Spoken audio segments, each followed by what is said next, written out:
Assalamualaikum warahmatullahi wabarakatuh. Alhamdulillah. Alhamdulillahilladzi ja'ala Ramadan syahras siyam wa syahral qiyam. Wassalatu wassalamu ala sayyidina wa habibina Muhammad sayyidil anam wa ala alihi wa ashabihil kiram. Amma ba'd.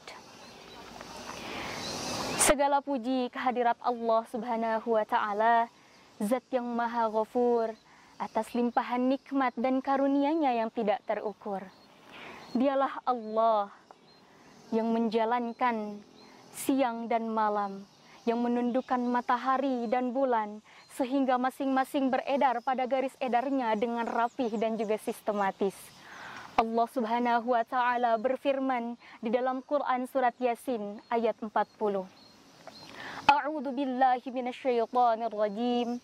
Lasyamsu yanbaghi laha an tudrikal qamar wa lal-lailu sabiqun nahar wa kullun fi falaki yasbahun.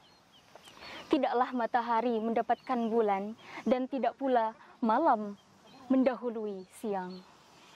Kesemuanya ini merupakan salah satu dari tanda kemahabesaran Allah Subhanahu wa Ta'ala. Salawat dan salam terlimpah ruah kepada Nabi Muhammad sallallahu alaihi wasallam, manusia pilihan yang mulia. Kita berdoa kepada Allah dan juga menjalankan sunnah-sunnahnya agar kelak di akhirat nanti mendapatkan syafaatnya dan juga bisa bersama-sama menuju surganya Allah Subhanahu wa Ta'ala. Shaimin, shaimat yang dimuliakan oleh Allah, yang hatinya dipenuhi dengan kebaikan. Sudah sepatutnya kita bersyukur kepada Allah, karena atas keridhoan-Nya lah kita bisa kembali menghirup udara Ramadan. Kita bisa kembali berada di bulan Ramadan. Ini merupakan sebuah kemuliaan dan juga nikmat yang luar biasa. Nikmat lapar di siang hari, nikmat ibadah di malam hari. Alhamdulillah, alhamdulillah, alhamdulillah. Shaimin shaimat yang dimuliakan oleh Allah Subhanahu wa Ta'ala, dalam menyambut dan juga menjalankan ibadah-ibadah puasa di bulan Ramadan, tentunya orang-orang akan berbeda-beda. Ada yang merasa bahagia dan juga terharu, ada yang merasa biasa-biasa saja. Ada sebuah kaidah yang mengatakan bahwa seringnya berinteraksi akan mengurangi sensitivitas. Begitu pula dengan Ramadan. Jangan sampai kita menjadikan Ramadan hanya sebagai fenomena dan juga ibadah tahunan biasa, sehingga kita menjalankannya dengan biasa-biasa saja dan tidak terharu sama sekali. Kita harus menjadi finalis-finalis Ramadan yang sukses. Jangan menjadi finalis-finalis Ramadan yang tereliminasi sebelum garis finishnya. Maka dari itu, setidaknya ada beberapa kiat sukses di bulan Ramadan. Yang pertama adalah dengan menghayati terkait hikmah dan juga manfaat ibadah puasa. Jika seseorang mampu menghayati hikmah dan juga manfaat dari apa yang dilakukannya, tentu akan melaksanakannya dengan sepenuh hati. Begitu pula dengan ibadah puasa di bulan Ramadan. Jika kita mampu menghayati terkait manfaat dan juga hikmah ibadah puasa di bulan Ramadan, maka ibadah ini tidak akan terasa berat. Justru kita akan melaksanakannya dengan penuh kekhusyuan dan senang hati. Salah satu dari hikmah puasa adalah sebagai madrasah ketakwaan. Seperti halnya Allah berfirman di dalam Quran surat Al-Baqarah ayat 183, di mana di dalamnya ada perintah kewajiban berpuasa, itu la'allakum tattaqun, agar kita menjadi hamba-hamba Allah yang bertakwa.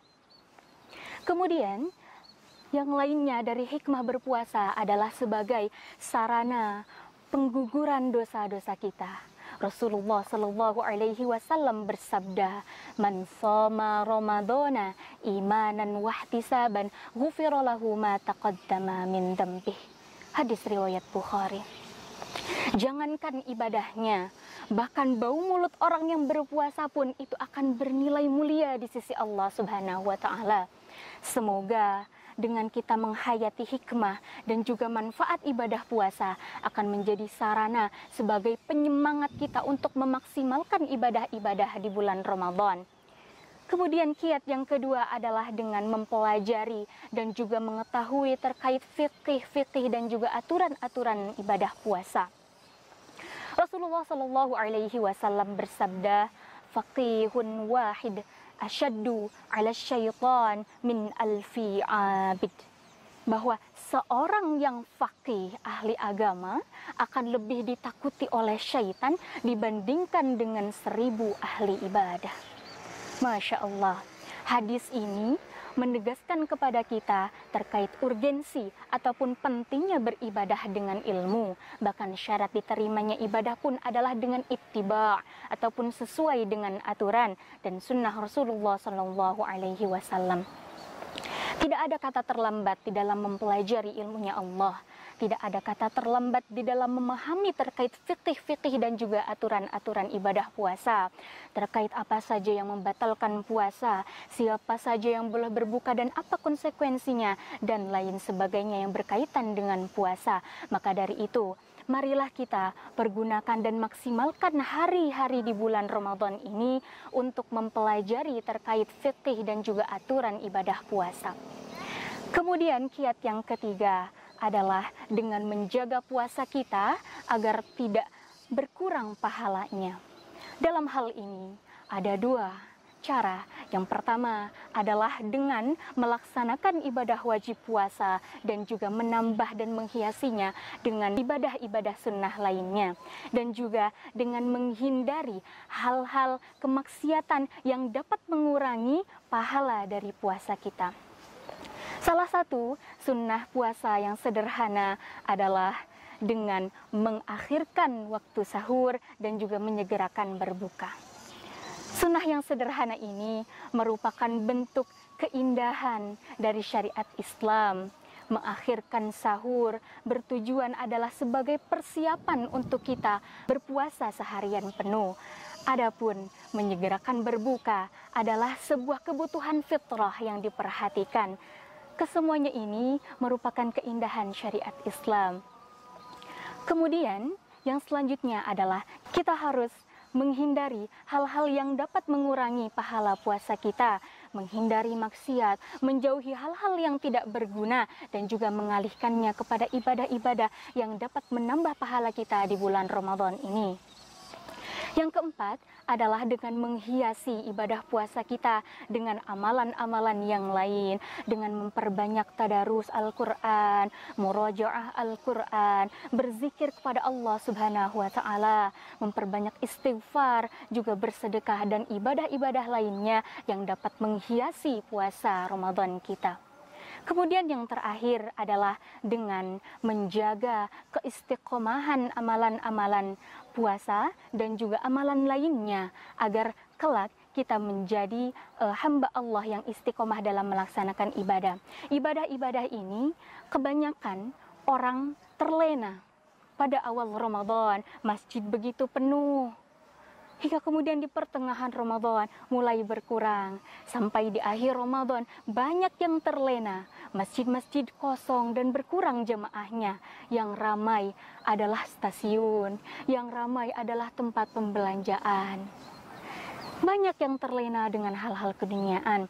Maka dari itu sudah sepatutnya kita berdoa kepada Allah Subhanahu wa Ta'ala agar Allah menguatkan dan juga mengistiqomahkan kita agar tetap bisa menjadi finalis Ramadan yang lulus sampai ke garis finish, bukan menjadi finalis Ramadan yang tereliminasi sebelum garis finishnya.